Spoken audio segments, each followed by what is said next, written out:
Hello to everyone and welcome to my channel Kanoon. आज का जो टॉपिक है वो है मध्य प्रदेश विशेष न्यायालय अधिनियम 2011। Before discussing the provisions and sections of this act, let us shortly discuss the overview of this act. कुछ इंपॉर्टेंट पॉइंट्स हैं, जैसे कि ये एक्ट नंबर है जो है वो है 8। इसकी इनैक्टमेंट डेट है 7 Feb 2012, एनफोर्समेंट डेट है 15 Feb 2012, 15 February 2012। 62nd year of the Republic को ये एक्ट जो है वो इनैक्ट किया गया।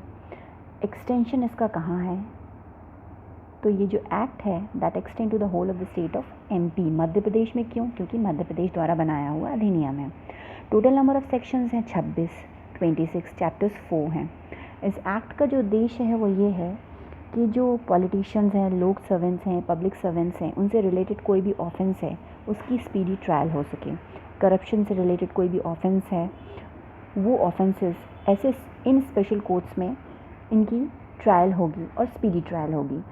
इन सब के लिए स्पेशल कोर्ट्स का एस्टैब्लिशमेंट जो है वो इस एक्ट के माध्यम से किया गया है। इसमें क्लर्क से लेके डिपार्टमेंट के चीफ सेक्रेटरी तक के लोग इस अधिनियम के अंतर्गत आते हैं। ब्लैक मनी को जब्त करके कार्रवाई कैसे की जा सके उसकी व्यवस्था जो है वो इस अधिनियम के माध्यम से की जाती है और इस अधिनियम में वो सारे प्रोविजंस बताए गए हैं। चलिए आज हम डिस्कस करने वाले हैं chapter 2। Chapter 2 means chapter 1 and chapter 2। Chapter 1 बात करता है सेक्शन 1 एंड सेक्शन 2 की। सेक्शन 1 बात करती है short title extend and commencement के बारे में। जैसे कि हम सब जानते हैं इस एक्ट का जो नाम है वो है विशेष न्यायालय अधिनियम 2011। इसका एक्सटेंशन जो है वो सिर्फ एमपी में है क्योंकि एमपी का अधिनियम है। धारा 2 सेक्शन 2 बात करती है डेफिनेशंस के बारे में। डेफिनेशंस जो हैं वो 2A से लेके 2F तक हैं। इंपॉर्टेंट डेफिनेशंस हमें दिमाग में रखनी है। जैसे 2A जो है वो बात करती है एक्ट के बारे में। एक्ट का जो क्या है, एक्ट है जो उसका क्या मतलब है। Act means the prevention of corruption act 1988। मतलब करप्शन से रिलेटेड जो भी ऑफेंसेस हैं वो इस एक्ट के अंदर आएंगे और ये एक्ट उन्हें डील करेगा। सेक्शन 2 बात करती है ऑथराइज्ड ऑफिसर के बारे में। अब ऑथराइज्ड ऑफिसर जो है वो कौन होगा?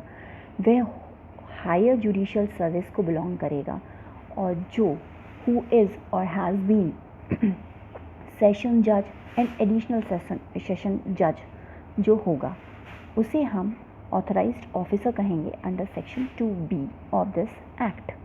चलिए अब बात करते हैं अध्याय 2 के बारे में। अध्याय 2 मीन्स चैप्टर 2। चैप्टर 2 में धारा 3 से लेके धारा 12 तक हैं। ये बात करती है एस्टैब्लिशमेंट ऑफ स्पेशल कोर्ट्स के बारे में। सेक्शन 3 जो है वो ये बताती है कि विशेष न्यायालयों की स्थापना कैसे होगी, कौन करेगा, स्टेट गवर्नमेंट करेगा। स्टोरी के जैसे पॉइंट्स दिमाग में याद रखिए, आपको सारी सेक्शंस बहुत इजीली याद हो जाएंगी। चलिए तो विशेष न्यायालयों की स्थापना जो है वो स्टेट गवर्नमेंट करेगा और इसका जो स्पेशल कोर्ट का जो presided will be by whom? The special court shall be presided over by a जज के द्वारा। और उन जज को कौन नॉमिनेट करेगा? He will be nominated by the state government and with the concurrence of the high court. अब ये जो प्रिसाइडिंग ऑफिसर हैं, जो प्रिसाइडिंग ऑफिसर जिनकी अभी हमने बात की, ये जो हैं इन्हें हायर जुडिशियल सर्विस में होना बहुत ज़रूरी है। ये उसके मेंबर हों, सेशन जज हों या ASG हों, मीन्स एडिशनल सेशन जज हों। अब हम बात करेंगे सेक्शन 4 की। सेक्शन 4 बात करती है cognizance of cases by special courts, विशेष न्यायालयों द्वारा मामलों का संज्ञान। अब इन मामलों का संज्ञान कौन लेगा? जो इंस्टीट्यूटेड केसेस हैं, जो वहाँ पर चलाए जा रहे हैं और जो ट्रांसफर्ड केसेस हैं, उन सारे केसेस का संज्ञान जो है वो ये स्पेशल कोर्ट्स लेगी। अब कॉग्निजेंस लेना, ऐसा स्पेशल जो न्यायालय है वो उनका कॉग्निजेंस लेगा और अंडर सेक्शन 10 में स्पेशल कोर्ट्स के बारे में बात की गई है। चलिए अब एक इम्पॉर्टेंट पॉइंट आपको इसमें याद रखना है कि जो ट्रांसफर्ड केसेस हैं वो भी स्पेशल कोर्ट्स के द्वारा चलाए जाएंगे, ट्रायल होंगे। चलिए अब सेक्शन 5 की बात करते हैं। सेक्शन 5 बात करती है declaration of cases to be dealt with under this act. इस अधिनियम के अधीन विचार किए जाने वाले मामलों की घोषणा कौन करेगा? स्टेट गवर्नमेंट करेगी on the basis of prima facie evidence.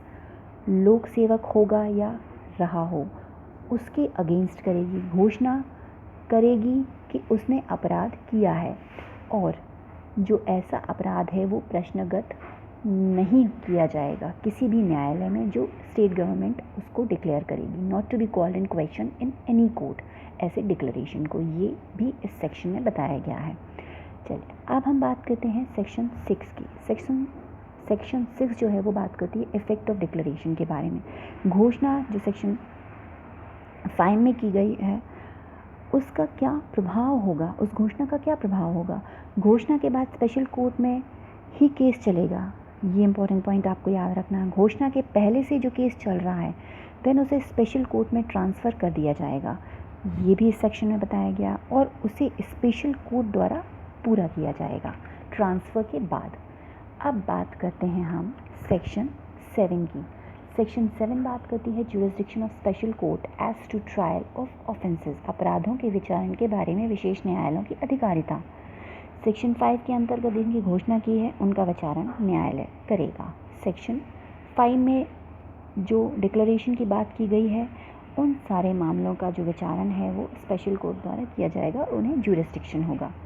जो प्रिंसिपल हैं, कॉन्स्पिरेटर हैं, जैसे हिंदी में हम बोलते हैं मुख्य आरोपी हैं, षड्यंत्रकर्ता हैं, एबिटर हैं, दुष्प्रेरक हैं, इन सभी को इनका संयुक्त रूप से विचारण किया जा सकेगा ऐसे कोर्ट्स में, और ऐसी कोर्ट्स को ज्यूरिसडिक्शन होगा, कैन बी जॉइंटली ट्राइड। अब बात करते हैं सेक्शन 8 धारा 8 के बारे में। इसमें बताया गया है procedure and powers of special courts, विशेष न्यायालयों की प्रक्रिया और शक्तियों के बारे में।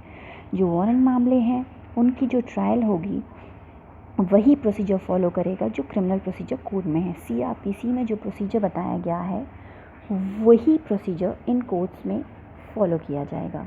जो प्रोसिक्यूशन का नाम जो प्रोसिक्यूशन जो वर्ड यहाँ पे यूज़ किया गया है, जो प्रोसिक्यूशन है उनका जो काम रहेगा, जो प्रोसिक्यूशन का पक्ष रहेगा, उनके द्वारा की गई कार्यवाही जो होगी उसे यहाँ पब्लिक प्रोसिक्यूटर ही समझा जाएगा अंडर दिस एक्ट। जो स्पेशल कोर्ट हैं, जो स्पेशल कोर्ट द्वारा कन्विक्टेड दोष सिद्धि जिन्हें ठहराया जाएगा उन्हें वही पनिशमेंट, वही दंड दिया जाएगा जो विधि द्वारा प्राधिकृत होगी।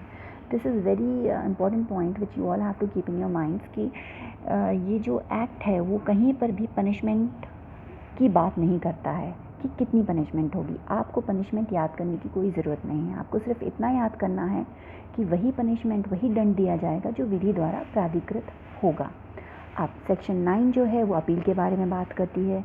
अपील जो है वो सिर्फ हाई कोर्ट में की जाएगी, कोई रिवीजन नहीं होगा in any court. No appeal except the high court, high court के अलावा कहीं भी अपील नहीं होगी। टाइम पीरियड जो है वो 30 डेज़ बताया गया है, 30 दिन के अंदर अपील करनी होगी। परंतु में ये बताया गया है कि 30 दिन के बाद ही हम अपील कर सकते हैं अगर हाई कोर्ट में आपने sufficient cause for not preferring the appeal within the period दे दिया है, तो हाई कोर्ट फिर ग्रांट कर देगी कि आप 30 दिन के बाद भी अपील कर सकते हैं। अब सेक्शन जो है 9 के बाद वो आती है 10 में ट्रांसफ़र ऑफ केसेस के बारे में बताया गया है, मामलों का अंतरण। हाई कोर्ट को पावर होगा कि वो मामलों को ट्रांसफ़र कर सके। सेक्शन 11 बात करती है special court not bound to adjourn a trial, स्थगित करने के बारे में ये सेक्शन जो है वो बात करती है। जब तक एडजर्न या स्थगित नहीं करेगा कोर्ट, कब तक नहीं करेगा, ट्रायल जब तक जो एडजर्नमेंट है उसमें ये बात सामने आती है कि हाँ that is interest of justice दिख रहा है उसमें कि लिए नेसेसरी है, मतलब न्याय के हित में अगर कोई चीज़ है तो ऐसी प्रोसीडिंग की, ऐसी ट्रायल की एडजर्नमेंट हो सकती है। ये सेक्शन 11 बात करती है। और एक इम्पॉर्टेंट पॉइंट इसमें ये बताया गया है कि जो 1 ईयर के अंदर इस केस को, ऐसे केसों को फिनिश करने के बारे में बात की गई। मतलब ये जो एक्ट है ये बोलता है कि सिर्फ 1 ईयर का टाइम दिया जाएगा, इस 1 साल में सारी कार्यवाही को पूरा करके जजमेंट आना चाहिए। 1 year, you have to remember this very important point. Section 12 बात करती है प्रिसाइडिंग जज में act on evidences recorded by his predecessor, मतलब ऐसे जज जो एविडेंसेस और आदि प्रोसीजर करके रिटायर हो जाते हैं या उनका टाइम पीरियड जो है वो काम का पूरा हो जाता है, ऐसे में दूसरे जज जो हैं, ऑनरेबल जो जज हैं, वो उसे पूरा करेंगे, आगे की कार्यवाही को पूरा करेंगे, पुराने एविडेंसेस को ध्यान में रखते हुए पिछली आधी कार्यवाही को वह अपनी प्रक्रिया से पूरा कर सकेंगे। आधे में आते हैं कोई जज, तो उन ऑनरेबल जज को पूरी ट्रायल शुरू करने की ज़रूरत नहीं है, वे ऐसा नहीं करेंगे, वे रुके हुए से शुरुआत कर सकते हैं। ये सेक्शन हमारी 12 बताती है। यहाँ हमारा ये लेक्चर जो है वो एंड होता है। And thank you so much and have a very good day and very nice time. Thank you all.